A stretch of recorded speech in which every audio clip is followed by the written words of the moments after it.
Salut, c'est AKH d'IAM, je suis en compagnie de DJ Lord, live de la planète Mars ici en Suisse. Maintenant, je rapplique pour ma gueule, habiller mon somme. Pour être sûr de l'effet, j'ai habillé mon funk. Si t'aimes ça, télécharge-le. Bombarde-le dans la chambre, allez qu'on parle.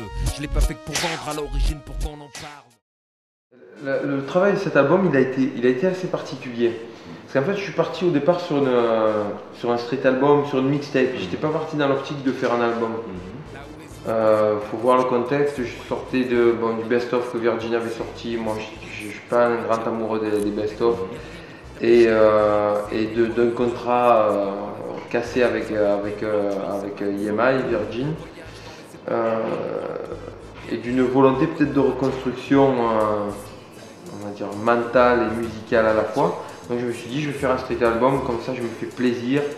Je calcule pas les délais, le temps, et je fais, et puis voilà. Donc je suis parti dans une optique de street album avec beaucoup d'invités. Et au bout de 15 morceaux, on a fait une écoute et on s'est dit, on a parlé, on a dit mais pourquoi tu ferais pas carrément un album à 3-6-1, ça serait bien. J'ai dit ok, on a 15 morceaux qui sont plutôt pas mal, je vais continuer à travailler. Et en tout sur cet album, j'ai dû faire 35-37 morceaux. Et j'en ai gardé 22-23 pour l'album. Et j'ai fait un truc aussi qui s'appelle Conte de la frustration, qui sont 11 morceaux qui se suivent et qui font une histoire de à peu près 40 minutes. Donc ça, j'espère qu'on va pouvoir le sortir plus pour la fin de l'année. Ce qui est bien, c'est que sur cet album-là, j'ai gardé l'esprit de départ. C'est-à-dire je me fais uniquement plaisir. Je fais pas trop de trucs contraignants et tout. Vraiment, je suis tout de A à Z. C'est beaucoup plus fatigant, c'est beaucoup plus de temps. Tu sais, des fois, quand tu travailles depuis 15 ans dans une majeure compagnie, tu t'installes dans des petits conforts et des petits trucs qui peuvent facilement devenir nuisibles après pour le recul et pour. Tu sais, tu t'habitues au luxe. Hein. Et puis de revenir sur certains basiques, ça fait du bien.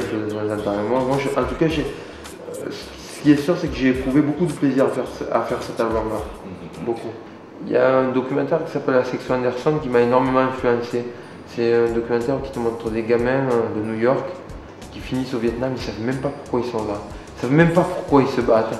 Et tu les vois disparaître les uns après les autres, c'est ce qui est marrant. Et moi, j'ai jugé qu'aujourd'hui, qu'on soit dans le rap ou pas, mais on est tous prisonniers de conflits qui nous dépassent et on est obligé d'y être mêlés. Et on se bat comme des soldats de fortune avec nos petits moyens. Donc avec une feuille, un stylo, et on mène notre combat de tous les jours. Parce que tu le veuilles ou non, toi, moi, on est pris dans ce tourbillon-là et on est obligé de lutter, quoi.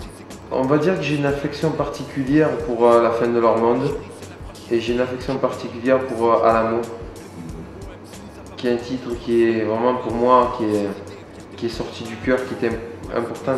Pour moi, Alamo, c'est le titre qui fait le pont entre Son Invictus, le Black Album et cet album-là. Que c'est bizarre de tous les temps, à l'époque où le rap était ultra minoritaire et tout ça.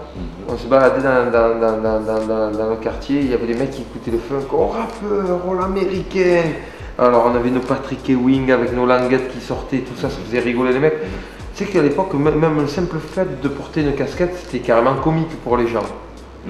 Et j'ai vraiment eu cette impression-là vis-à-vis des gens du quartier, mais aussi vis-à-vis de la société, d'être du mauvais côté des rails. Aujourd'hui que le rap est carrément majoritairement écouté, je me sens encore du mauvais côté des rails de par mon discours.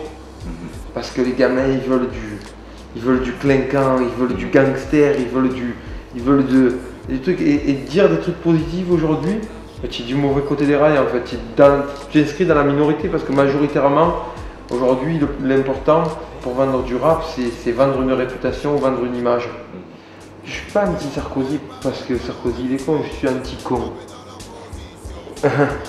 Et malheureusement, il rentre dans cette catégorie. J'ai pas pris pour cible Sarkozy en tant qu'être humain. Il a le tort de dire des grosses conneries.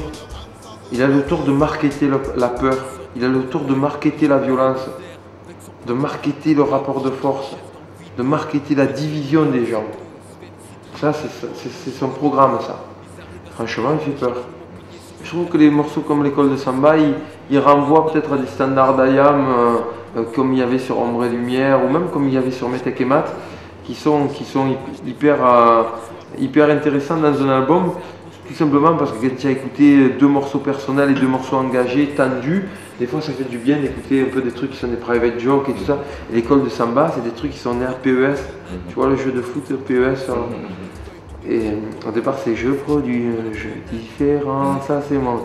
Et on l'a transposé au rap et ça fait un morceau complètement détaché, et un morceau de vanne et moi j'aime bien ce côté-là. On a pris des engagements avec IAM, c'est de jamais tourner tout seul.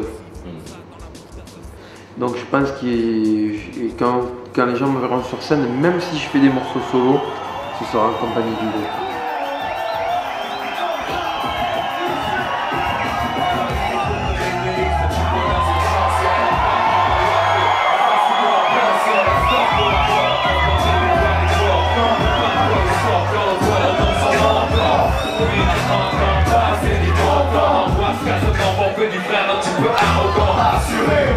Je peux quand même apprécier un coucher de soleil comme vous. Rester lucide des soucis pour ma raison. Quand des tours de béton s'érigent à l'horizon. Mais vraiment c'est drôle, ma philosophie est à la sol.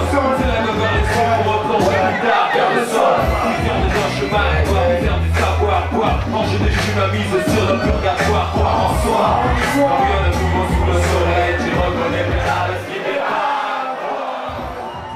Ces salauds voudraient faire de Stroux le 51e état. Qu'on se dise que ce monde est à nous, mais qu'on le mate au 8e étage. Qu'ils comptent sur nos lyrics pour distiller de gros mollard au mal, et quand on ne sert plus, dans le même sac que le mollard au mar.